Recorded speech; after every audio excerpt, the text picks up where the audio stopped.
Hello बच्चों, बाबू तुम लोग पढ़ा रहे थे क्लास 10 में केमिस्ट्री, और क्लास 10 केमिस्ट्री में हम स्टार्ट किए थे chapter number 3 metals and non metal.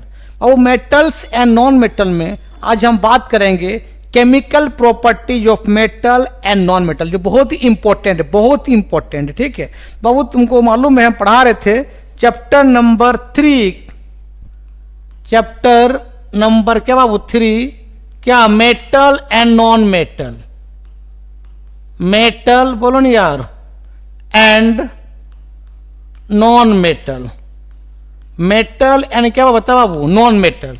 ये आपका क्लास 10 केमिस्ट्री है, क्लास आपका 10th केमिस्ट्री। ठीक है, ठीक है, कोई दिक्कत। अब तुमको मालूम बाबू मेरा यूट्यूब चैनल का नाम है फर्मी क्लासेस, फर्मी, क्या बाबू मेरा यूट्यूब चैनल का नाम बाबू फर्मी क्लासेस है, और मेरा कॉन्टैक्ट नंबर है 9693143506। यूट्यूब में सर्च करना फर्मी क्लासेस, आ जाएगा, चल जाना प्ले लिस्ट, वहाँ आपका पूरा केमिस्ट्री का पूरा चैप्टर का वीडियो मिलेगा। बाबू एक नया चैनल अभी हम बनाए, नया यूट्यूब चैनल बनाए हैं जिसका नाम है हेलो केमिस्ट्री। क्या नाम बाबू? Hello chemistry. ये मेरा यूट्यूब का नया चैनल है, और बाबू इसमें क्या कर रहे हैं हम पूरा वन शॉट केमिस्ट्री बताएंगे, चाहे 10 का हो, चाहे 9 का केमिस्ट्री हो, चाहे 11 का केमिस्ट्री हो, चाहे 12 केमिस्ट्री। इस यूट्यूब चैनल में बाबू पूरी ये बात होगा वन शॉट वीडियो का, वन शॉट वीडियो का बात होगा। ठीक है, चाहे क्लास 9 हो, चाहे क्लास 10 हो, चाहे 11 हो या 12, पूरा केमिस्ट्री का वन शॉट वीडियो रहेगा। कहाँ से बाबू?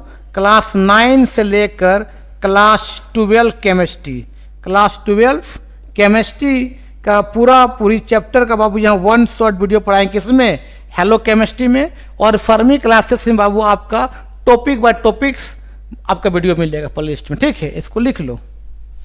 और हम आज क्या पढ़ा रहे हैं? Chemical properties of metals and non metal. ठीक है, इसको लिखो।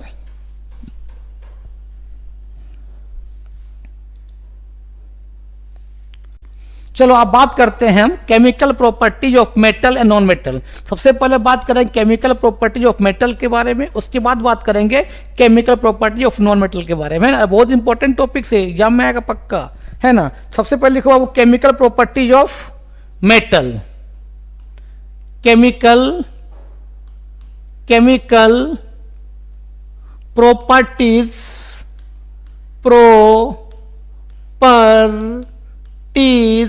Of metal. सबसे पहले बात करेंगे बाबू रिएक्शन विथ ऑक्सीजन।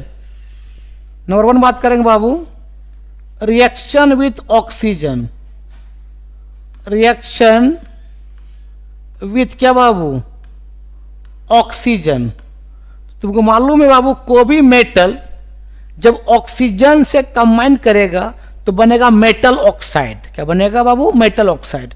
मतलब कोई भी मेटल बाबू, कोई भी मेटल जब ऑक्सीजन से कंबाइन करेगा बाबू तो आपका बनेगा मेटल ऑक्साइड, मेटल ऑक्साइड बनेगा। और बाबू साथ में हीट रिलीज करेगा, साथ में हीट रिलीज करेगा। बाबू अगर ये रिएक्टेंट है और ये प्रोडक्ट, अब प्रोडक्ट तरफ लिखा रहेगा प्लस हीट, इसका मतलब हीट क्या रिलीज हो रहा है, रिएक्शन हो रहा है और हीट रिलीज हो रहा है। मतलब उस रिएक्शन को बोलते हैं वो एक्सोथर्मिक रिएक्शन बोलते हैं, एक्सोथर्मिक रिएक्शन बोलते हैं। मतलब प्रोडक्ट की तरफ अगर प्लस हीट लिखा रहे, इसका मतलब रिएक्शन हो रहा है और हीट बाहर निकल रहा है, मतलब एक्सोथर्मिक रिएक्शन ना। इसको लिखो ना। अब बाबू रिएक्टिव मेटल ऑक्सीजन जल्दी कंबाइन कर जाता है, less reactive metal oxygen combine करने के लिए तुमको हीट देना पड़ता है ना। जैसे आपका सोडियम को सिर्फ धूप में रख देंगे, धूप में माने खुला छोड़ देंगे, तो खुला छोड़ देंगे क्या है? ऑक्सीजन है ना यार, उस तुरंत कंबाइन कर जाएगा सोडियम, और ये बन जाएगा सोडियम ऑक्साइड बन जाएगा, Na2O बन जाएगा, और सोडियम पूरा गर्म हो जाएगा। सोडियम को देखना तुम मैंने छोड़ दो हवा में या खुला छोड़ देना ना, और 10 मिनट बाद छूना पूरा गर्म हो जाएगा। इसका मतलब क्या? सोडियम क्या एयर के कांटेक्ट में आया ऑक्सीजन से कंबाइन किया और क्या क्या हीट क्या किया, रिलीज किया और क्या बन गया, सोडियम ऑक्साइड में कन्वर्ट हो गया। और बाबू हीट क्या किया, यहाँ से रिलीज कर दिया, ठीक है, सोडियम ऑक्साइड बन गया। तो मालूम सोडियम वैलेंसी कितना होता है 1 और ऑक्सीजन वैलेंसी कितना होता है 2, तो क्या बन जाएगा, क्या बन जाएगा बता बाबू, Na2O बन जाएगा, है ना। सिमिलरली पोटासियम का भी हाल होता है, ये भी रिएक्टिव एलिमेंट है। पोटासियम को अगर तुम ऑक्सीजन से कंबाइन कर दोगे तो क्या बन जाएगा, पोटासियम ऑक्साइड K2O बन जाएगा, क्योंकि सोडियम पोटासियम सबका वैलेंसी 1 होता है। और बाबू यहाँ से क्या करे, हीट क्या रिलीज करेगा, ये सब रिएक्टिव मेटल है, मतलब सिर्फ खुला छोड़ देंगे ना तो ऑक्सीजन कंबाइन करके वो मेटल ऑक्साइड बन जाएगा और हीट बाहर निकलेगा। सोडियम रहेगा तो सोडियम ऑक्साइड बन जाएगा, पोटासियम रहेगा तो पोटासियम ऑक्साइड बन जाएगा, ठीक है। लेकिन बाबू अगर ले ले मैग्नीशियम, तो देखना मैग्नीशियम को अगर तुम जलाओगे ना, जलाना मतलब क्या, ऑक्सीजन के प्रेजेंट रिएक्शन करना, तो उसको पहले मैग्नीशियम को हीट देना पड़ता है। हीट दोगे तो उसमें व्हाइट फ्लेम आता है, मतलब मैग्नीशियम ऑक्साइड में कन्वर्ट होगा। तो इसका मतलब रिएक्टिविटी थोड़ा घट रहा है, तो रिएक्टिविटी घटेगा तो थोड़ा हीट देना पड़ेगा यार, तब वो मेटल ऑक्साइड में कन्वर्ट होगा। तो मान लो बाबू मैग्नीशियम है, ये मैग्नीशियम तो व्हाइट आपका रिबन के फॉर्म में आता है, तुम देखा होगा, ये Mg, ये आपका बाबू Mg सॉलिड के फॉर्म में, ये रिबन के फॉर्म में ले मिलेगा, ठीक है। इसको तोड़ लेना और इसको क्या तोड़ के इसको सैंडपेपर से साफ कर लेना मैग्नीशियम रिबन को, और ये टेस्ट ट्यूब ये होल्डर आता है लैब में, ऐसा टेस्ट ट्यूब होल्डर से पकड़ लेना और उसको हीट करना। जब हीट करोगे ना तो व्हाइट फ्लेम आएगा, तो हीट किए तो यह क्या मिला, ऑक्सीजन मिला, उससे कंबाइन करके क्या बन गया, मैग्नीशियम ऑक्साइड। और कैसा दिया, फ्लेम व्हाइट फ्लेम। तो हीट क्यों देना पड़ रहा है, क्योंकि मैग्नीशियम का रिएक्टिविटी कम है एज कंपेयर टू सोडियम और पोटासियम से। मतलब अब ये ऑक्सीजन जब कंबाइन किया तो इसमें हीट दिए बाबू, हीट देना पड़ा, तब ये आपका क्या बना बताओ, वो मैग्नीशियम ऑक्साइड MgO बना और हीट बाहर निकाला। और मैग्नीशियम ऑक्साइड जब जलता है वो मैग्नीशियम तो कैसे था बताओ, वो व्हाइट फ्लेम लिख लो बाबू। अगर तुमको बाबू एल्युमिनियम को जलाना होगा, जलाना मतलब क्या, ऑक्सीजन के प्रेजेंट में, तो ये पर लॉन्ग टाइम हीट करना पड़ेगा, क्योंकि एल्युमिनियम क्या लेस रिएक्टिव है एज कंपेयर सोडियम और पोटासियम से। तो बाबू यहाँ स्ट्रांगली आपको हीट करना पड़ेगा, स्ट्रांगली क्या करना बाबू, हीट करना पड़ेगा, तब ये बनेगा एल्युमिनियम ऑक्साइड, आपका Al2O3, और आपका हीट बाहर निकलेगा,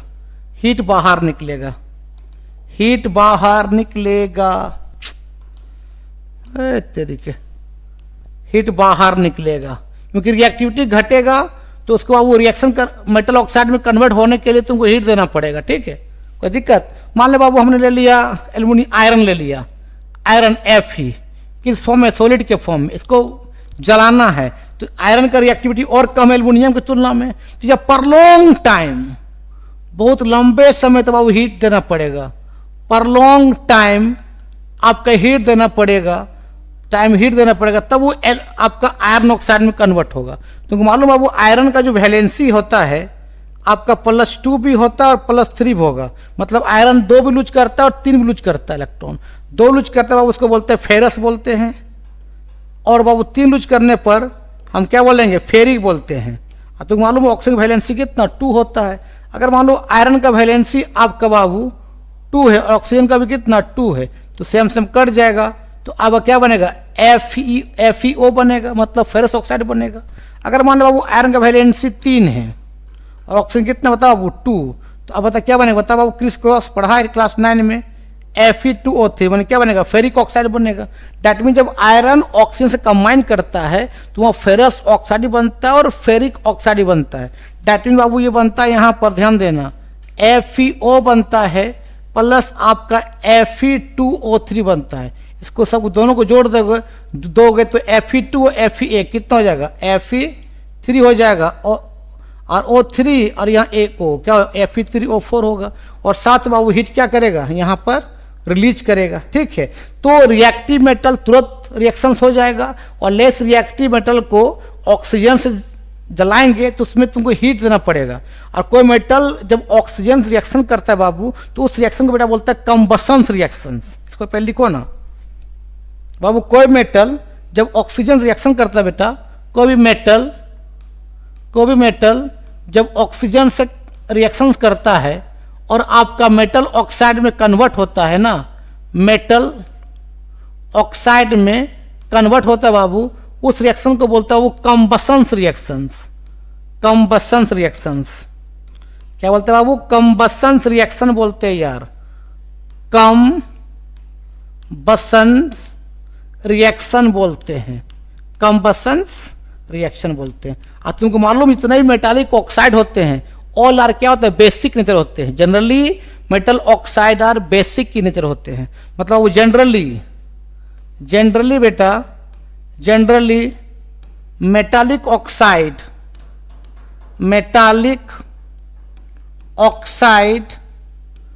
आर क्या होते हैं बताओ बाबू?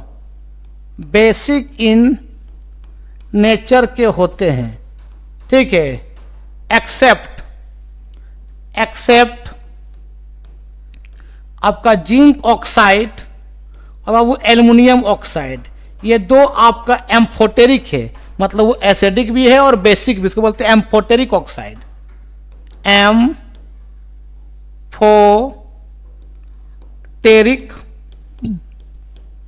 ऑक्साइड मतलब वो एसिडिक भी है और बेसिक भी है। जनरल जितने मेटालिक ऑक्साइड है ऑल आर बेसिक है, एक्सेप्ट जिंक ऑक्साइड और एल्युमिनियम ऑक्साइड, दोनों के एम्फोटेरिक है, वो एसिडिक भी है और बेसिक भी। इसको लिख लो। अब बात करते हैं बाबू मेटालिक ऑक्साइड क्यों आपका बेसिक है। ध्यान देना, मान ले बाबू आपका कैल्शियम ऑक्साइड है, अगर इसको पानी डालोगे ना तो ये बन जाएगा आपका क्या, ध्यान देना बाबू, कैल्शियम हाइड्रोक्साइड बन जाएगा, ये मतलब बेस बन जाएगा, ठीक है। उसी तरह बाबू आपका सोडियम ऑक्साइड है, Na2O है, अगर डाल दो बाबू, पानी डाल दोगे ना तो ये बन जाएगा सोडियम हाइड्रोक्साइड बन जाएगा। मतलब जितने मेटल ऑक्साइड ऑल आर क्या है? बेस है। अगर मान ले बाबू आपका है एल्युमिनियम ऑक्साइड Al2O3 और डाल दोगे तुम पानी ना तो ये बन जाएगा आपका एल्युमिनियम हाइड्रोक्साइड्स, AlOH का होल थराइस। ऐसा समझ, इसलिए मेटालिक ऑक्साइड आर क्या? बेस इन नेचर है, एक्सेप्ट एल्युमिनियम ऑक्साइड और जिंक ऑक्साइड को छोड़। एक मिनट, एल्युमिनियम तो भी एम्फोटेरिक है ना यार, है ना। चलो इसको मिला देते हैं, तब यहाँ लगा देते हैं आपका, मान लेते हैं लगा दिए आपका मैग्नीशियम ऑक्साइड MgO, डाल देंगे पानी तो ये बता क्या बन जाएगा? बोलो बाबू, आपका MgOH का क्या बन जाएगा? Whole twice. Generally metallic oxide क्या होता है? बेस होते हैं। क्यों? पानी डालने पर वो हाइड्रोक्साइड में कन्वर्ट हो जाता है। लिख लो। एक चीज याद रखना बाबू, रिएक्टिविटी सीरीज ऑफ मेटल भी लिख लो। सबसे ज़्यादा रिएक्टिव कौन होता है? पोटासियम, फिर सोडियम, फिर कैल्शियम, फिर आपका मैग्नीशियम, फिर आपका एल्युमिनियम, फिर आपका जिंक, फिर आपका आयरन, फिर एसएन। बाबू एसएन मतलब होता है वो टीन होता है रे, टीन। फिर होता है वो पीबी का मतलब होता है लीड, ठीक है। उसके नीचे होता है वो हाइड्रोजन के नीचे होता है बाबू कॉपर के नीचे होता है आपका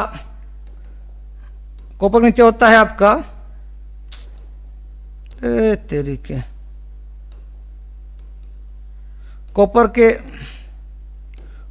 नीचे होता एच के नीचे होता है बाबू कॉपर के नीचे होता है Hg मतलब क्या बाबू? मरकरी होता है। और बाबू Hg के नीचे जो होता है वो होता है सिल्वर Ag, और Ag के नीचे होता है बाबू Au बने गोल्ड, और गोल्ड के नीचे कौन होता है? Platinum Pt। मतलब बाबू हाइड्रोजन से ऊपर जाएंगे, H से ऊपर जाएंगे तो उसका रिएक्टिविटी बढ़ेगा, रिएक्टिविटी बाबू आपका बढ़ेगा, ठीक है। और हाइड्रोजन के नीचे आएंगे, ये सब नीचे है, नीचे आएंगे तो रिएक्टिविटी घटेगा, रिएक्टिविटी बोलो ना यार, घटेगा। और रिएक्टिविटी सीरीज ऑफ मेटल में सभी मेटल है, लेकिन वहां पर H आपका क्या है? नॉन मेटल है, नॉन मेटल है ना। तो H के ऊपर रिएक्टिव और H के नीचे लेस रिएक्टिव, ठीक है। इसको लिख लो ना, थोड़ा पानी पी लेते हैं।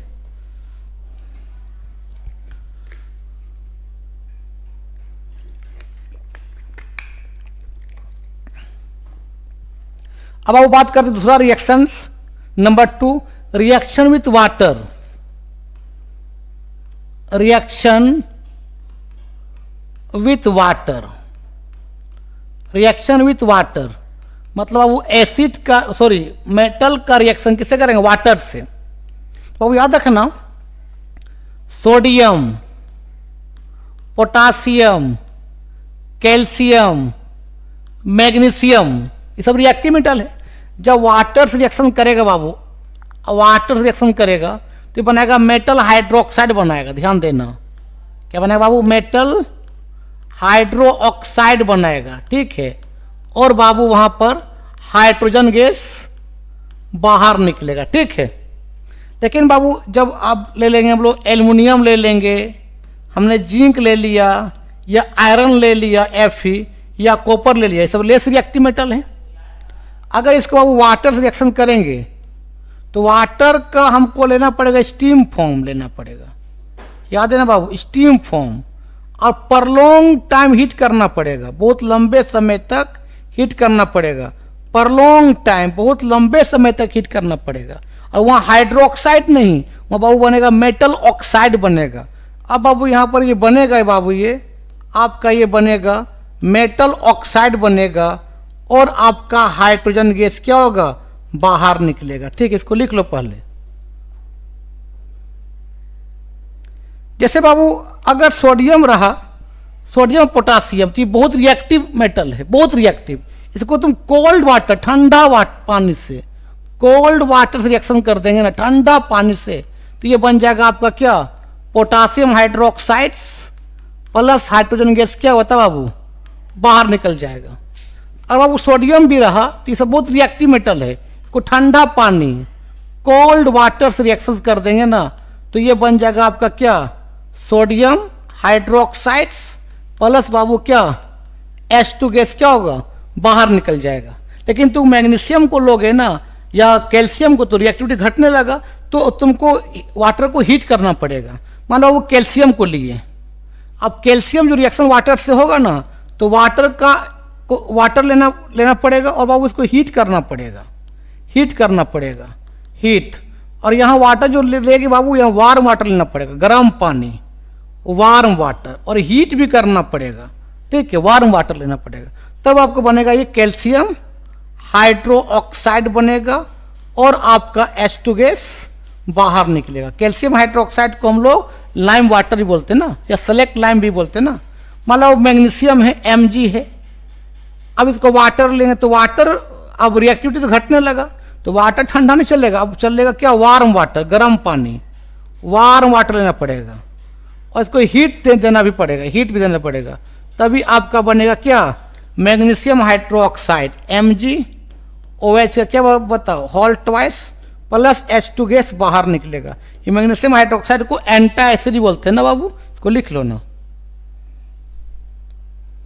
लेकिन बाबू अगर एल्युमिनियम रह गया तो एल्युमिनियम की रिएक्टिविटी और घट गया, तो अब तुमको क्या लेना पड़ेगा? वाटर का स्टीम फॉर्म लेना पड़ेगा, वाटर का स्टीम फॉर्म लेना पड़ेगा। वाटर का क्या लेना बाबू? स्टीम फॉर्म, वाटर का स्टीम फॉर्म लेना पड़ेगा, मतलब वाटर का वेपर फॉर्म लेना पड़ेगा, स्टीम फॉर्म।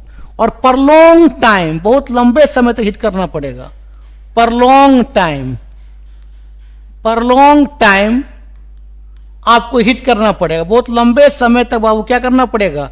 हीट करना पड़ेगा। तब अब हाइड्रोक्साइड नहीं, अब बनेगा ऑक्साइड बनेगा, तो बाबू बनेगा ये एल्युमिनियम ऑक्साइड Al2O3, और तब बाबू H2 गैस बाहर निकालेगा। ठीक है, मान लिया हमने ले लिया बाबू इस तरह से आयरन Fe, आपका सॉलिड है, ये भी लेस रिएक्टिव है, तो वाटर का क्या लेना पड़ेगा? स्टीम फॉर्म लेना पड़ेगा, वाटर का वेपर फॉर्म, स्टीम, स्टीम मतलब क्या है? वेपर, पानी का vapour form, steam, STEAM, steam, पानी का स्टीम फॉर्म लेना पड़ेगा, और पर लॉन्ग टाइम हीट करना पड़ेगा, पर लॉन्ग टाइम, बहुत लंबे समय तक पर लॉन्ग टाइम हीट करना पड़ेगा, तभी बाबू आपका अब हाइड्रोक्साइड नहीं, अब क्या बनेगा? मेटल ऑक्साइड, मतलब आयरन ऑक्साइड।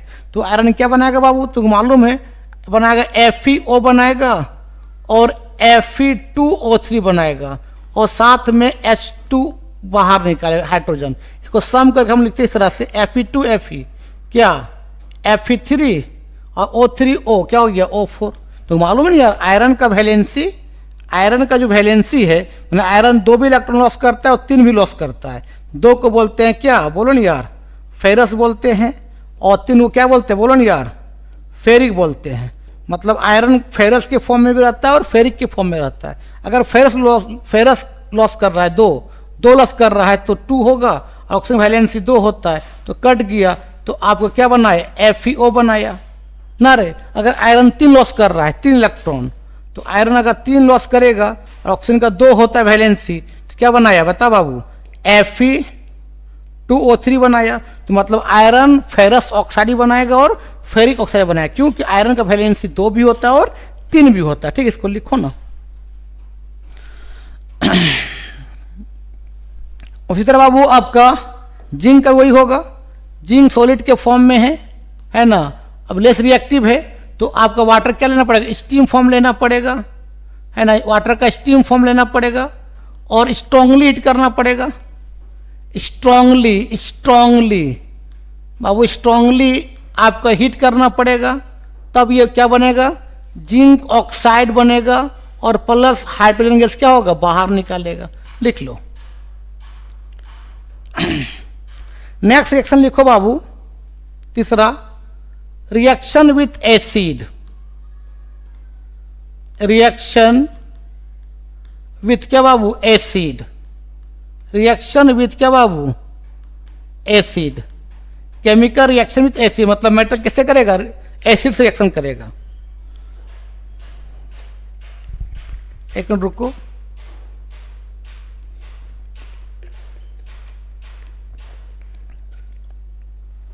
बाबू अगर एसिड से रिएक्शन करेगा मेटल तो क्या बनेगा, सॉल्ट प्लस हाइड्रोजन गैस। और कौन सा एसिड, कौन सा मेटल, जो हाइड्रोजन से ऊपर वाला, वही मेटल से एसिड रिएक्शन करेगा जो हाइड्रोजन से ऊपर है। मतलब यहां हाइड्रोजन को रिप्लेस करना होगा ना भाई।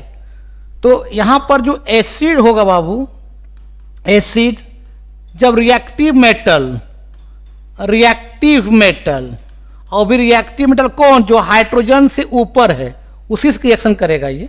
ठीक है, तब ये बनाएगा यहां पर सॉल्ट और प्लस बनाएगा आपका सॉल्ट बनेगा और H2 गैस बाहर निकालेगा। ठीक है, जैसे हमने एसिड ले लिया बाबू, ध्यान देना, H2SO4 डायलूट के फॉर्म में लिए हैं। डायलूट का मतलब क्या होता है तुमको मालूम है, एसिड कम पानी ज्यादा। हम लगा दिए सोडियम, सोडियम क्या करे, H को रिप्लेस करेगा। भाई अगर यहाँ ले लें कॉपर, तो कॉपर H को रिप्लेस कर पाएगा, नहीं कर पाएगा। भाई यहाँ रिएक्टिव मेटल होना चाहिए, S से ज्यादा रिएक्टिव।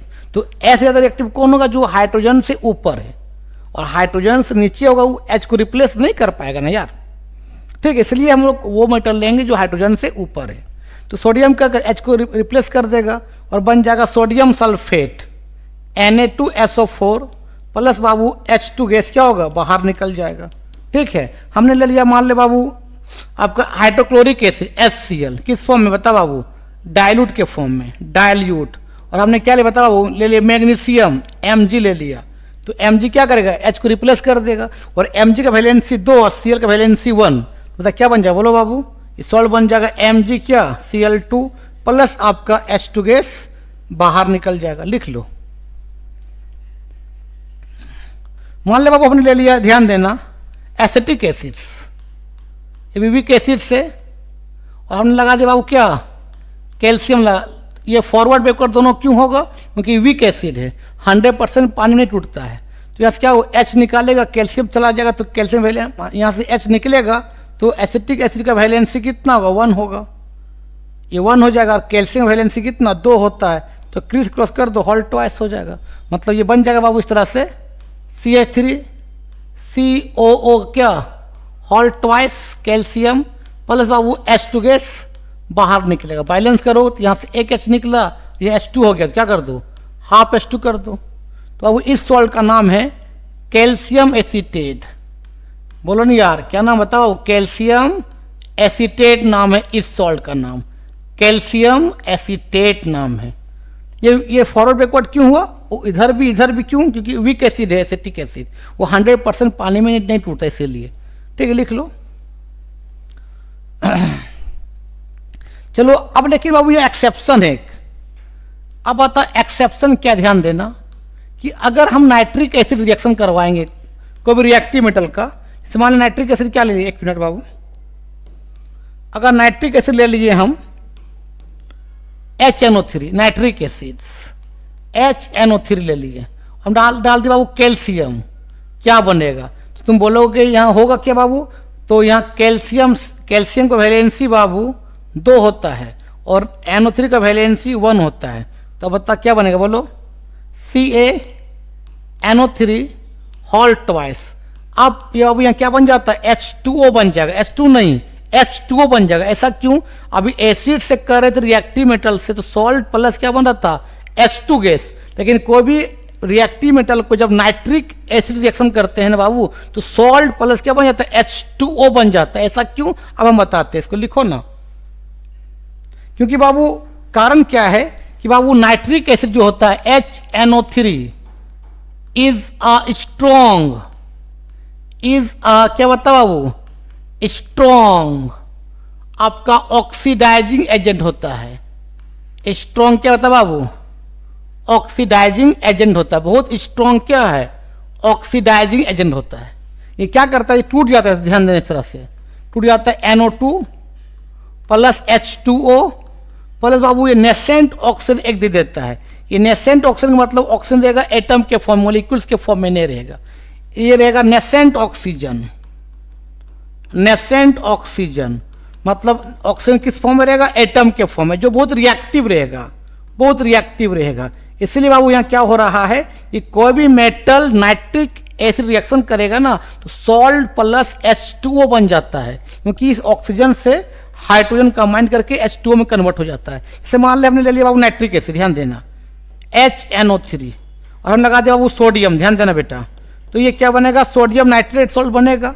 मतलब ये बनेगा NaNO3, क्योंकि सोडियम का वैलेंसी 1 और नाइट्रेट का वैलेंसी 1। अब बाबू ये निकालता तो H2 निकालता है, लेकिन ये बहुत स्ट्रॉन्ग ऑक्सीडाइजिंग एजेंट है। ये साथ में बाबू क्या करता है? नेसेंट ऑक्सीजन दे देता है।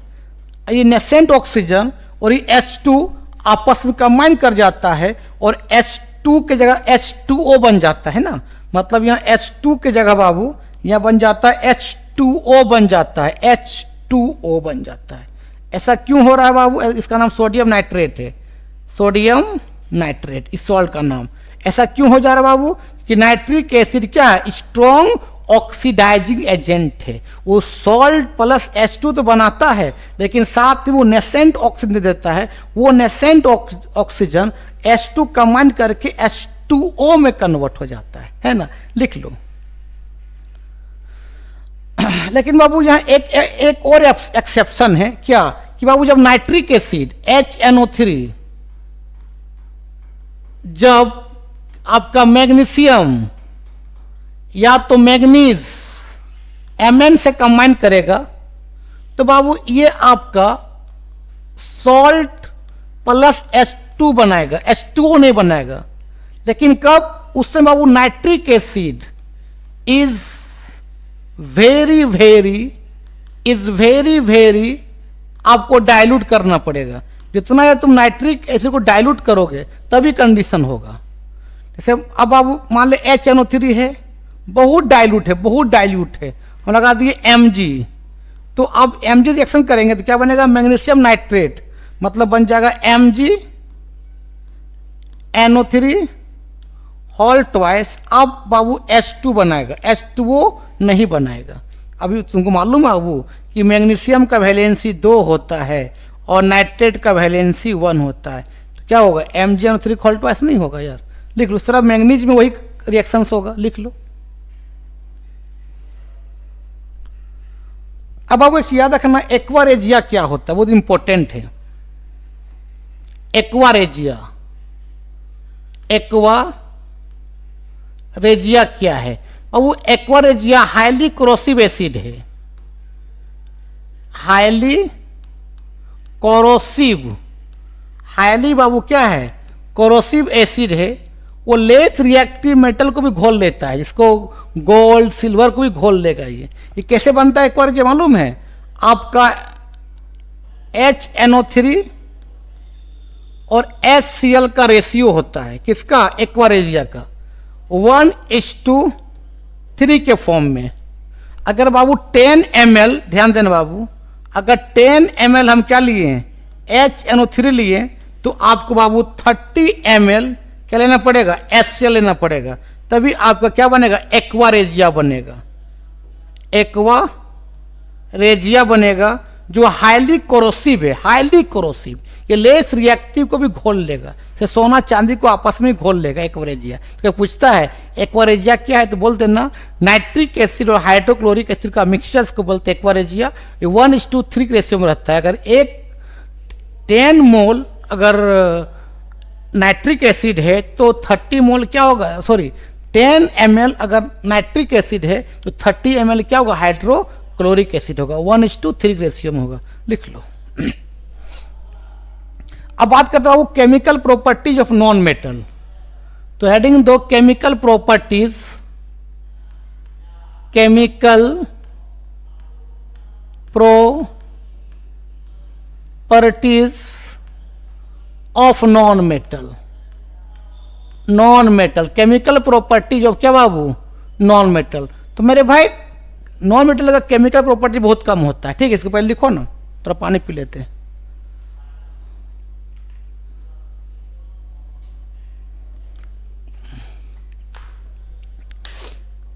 देखना बाबू, सबसे पहले लिखते हैं हम लोग reaction with oxygen, number 1 reaction with oxygen. Reaction with क्या बाबू, ऑक्सीजन। कोई भी नॉन मेटल को जब क्या करते हैं, ऑक्सीजन से कंबाइन करते हैं, तो कोई भी नॉन मेटल जब ऑक्सीजन से कंबाइन करेगा बाबू क्या बनेगा, नॉन मेटालिक ऑक्साइड बनेगा, ठीक है। मतलब कहने का मतलब बाबू कोई भी नॉन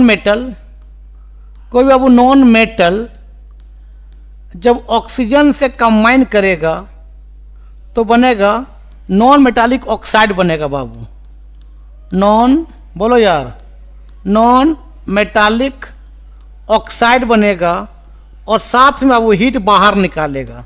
तो रिएक्शन हो और हीट बाहर निकलेगा तो क्या बोलते हैं, एक्सोथर्मिक रिएक्शन ही बोलते हैं ना यार, लिख लो ना। अब मान ले बाबू इस तरह से लिख लो, जैसे मान ले बाबू कार्बन लिए, किस फॉर्म में, सॉलिड के फॉर्म में, लगा दिए, ऑक्सीजन हीट कर दिए, तो क्या बन जाएगा, कार्बन डाइऑक्साइड बन जाएगा गैस, और आपका क्या होगा बताओ बाबू, हीट बाहर निकलेगा। प्रोडक्ट तरफ हीट लिखा रहे मतलब क्या, रिएक्शन हो रहा है, हीट बाहर निकल रहा है, मतलब एक्सोथर्मिक रिएक्शन ना। जैसे मान ले सल्फर लिए, सॉलिड के फॉर्म में लगा दिए, ऑक्सीजन हीट कंबसन करवा दिए। अरे कोई मेटल या नॉन मेटल को ऑक्सीजन से कंबाइन करना मतलब कंबसन रिएक्शन से क्या बन जाता है बाबू, सल्फर डाइऑक्साइड गैस बन जाएगा, साथ में बाबू बताओ यार हीट बाहर निकलेगा। फास्फोरस को जब ऑक्सीजन से कंबाइन करेंगे बाबू तो ये बनता है P2O5, इसको बोलते हैं फास्फोरस पेंट ऑक्साइड। क्या बोलते हैं, फास्फोरस पेंट ऑक्साइड, और साथ में बाबू क्या हो, हीट बाहर निकलेगा, लिख लो ना यार। एक चीज याद रखना बाबू, जितने भी जनरली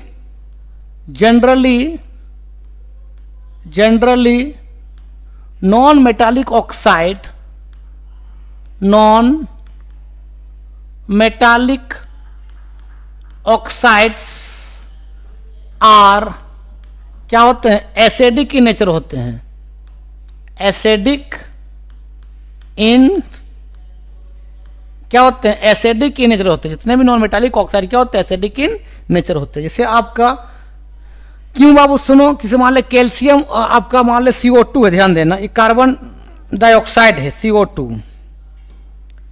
CO2 अगर डाल देंगे पानी ना तो बन जाएगा कार्बोनिक एसिड बन जाएगा।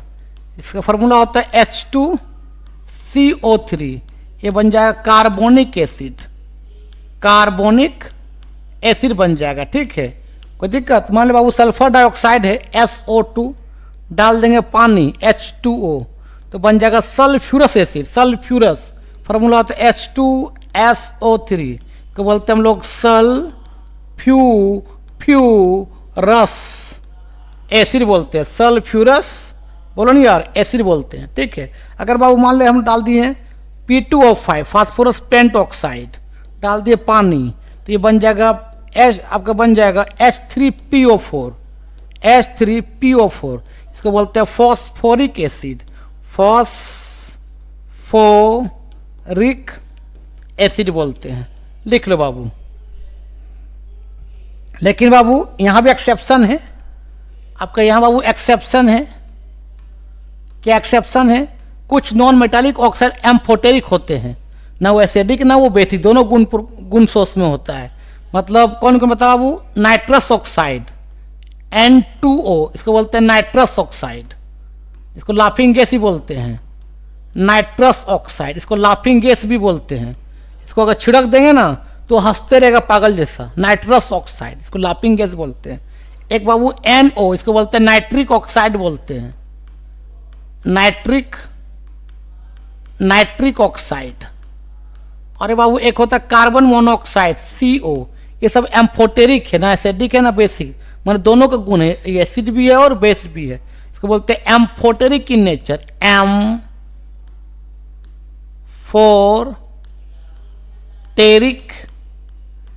In nature. लिख लो बाबू इस चीज को। अब नेक्स्ट बात करते बाबू दूसरा reaction, reaction with water. Reaction with water, reaction with Babu water. Babu generally non metal जो होते हैं वाटर से कंबाइन नहीं करते, मतलब वो जनरली बाबू नॉन मेटल जो होते हैं, नॉन मेटल जनरली बाबू H2O से कंबाइंड नहीं करते हैं, मतलब रिएक्शन नहीं करते हैं।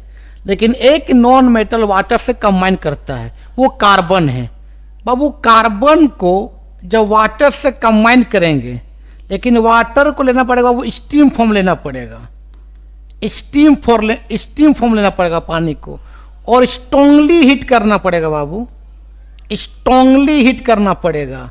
स्ट्रांगली बोलो ना यार, इसको हीट करना पड़ेगा तो बनता है आपका कार्बन मोनोऑक्साइड प्लस H2। ये दोनों का मिक्सचर्स को बोलते हैं वो वाटर गैस बोलते हैं, वाटर गैस बोलते हैं। Carbon monoxide plus H2 gas का मिक्सचर्स को बोलते हैं वाटर गैस बोलते हैं। इसको लिख लो। तीसरा प्रॉपर्टी लिखते हैं वो, तीसरा रिएक्शन लिखते हैं नॉन मेटल का, रिएक्शन विथ किससे करेंगे बताओ? H2 से, हाइड्रोजन से बाबू देखो तो आपका नॉन मेटल N2 है, गैस के फॉर्म, किससे रिएक्शन किया? H2 से। H2 भी किस फॉर्म में है? गैस के फॉर्म में। दोनों रिएक्शन करेगा, ये बनेगा अमोनिया NH3 गैस। और अमोनिया का स्मेल बहुत खराब होता है, पंजेंट स्मेल, बहुत खराब महकेगा रे, पंजेंट स्मेल बहुत खराब महकेगा। कौन? अमोनिया। बैलेंस करो तो बाबू, या N2 गो या Na गो, 2 लगा देंगे यहाँ पर तो N बैलेंस हो गया। आज कितना हो गया? 3 2 6, यहाँ 2 गो है, 3 लगा देंगे, बैलेंस हो गया। ठीक है, दूसरा रिएक्शन और बताते हैं। जैसे मान लेते हैं क्लोरीन को, Cl2 को किससे करें बताओ बाबू? H2 से। H2 किस फॉर्म में? गैस के फॉर्म में है, तो क्या बनेगा? HCl बनेगा। ऐसे भी रूम टेम्परेचर किस फॉर्म में रहता है? गैस के फॉर्म में। रूम टेम्परेचर का मतलब 25 डिग्री सेल्सियस से लेकर 30 डिग्री सेल्सियस बोलते हैं रूम टेम्परेचर। बैलेंस करो, यहाँ Cl2 2, H2 2, 2 लगा दो, 2H 2Cl हो गया, है ना। फिर उस तरह बाबू हम सल्फर किस फॉर्म में? सॉलिड के फॉर्म में होते हैं, किससे कर देंगे? H2 गैस से, तो आपका बन जाएगा H2S गैस। इसका स्मेल होता है सड़ा हुआ अंडा जैसा, रोटेन एग, सड़ा हुआ अंडा जैसा। इसका नाम है हाइड्रोजन सल्फाइड। हाइड्रोजन बोलो ना यार, सल्फाइड लिख लो। तो अब वो आज के वीडियो में ही समाप्त करते हैं। वीडियो अच्छा लगता है देखो, दोस्तों क्या फॉरवर्ड करो। ठीक, तब तक के लिए बाय बाय लिख लो।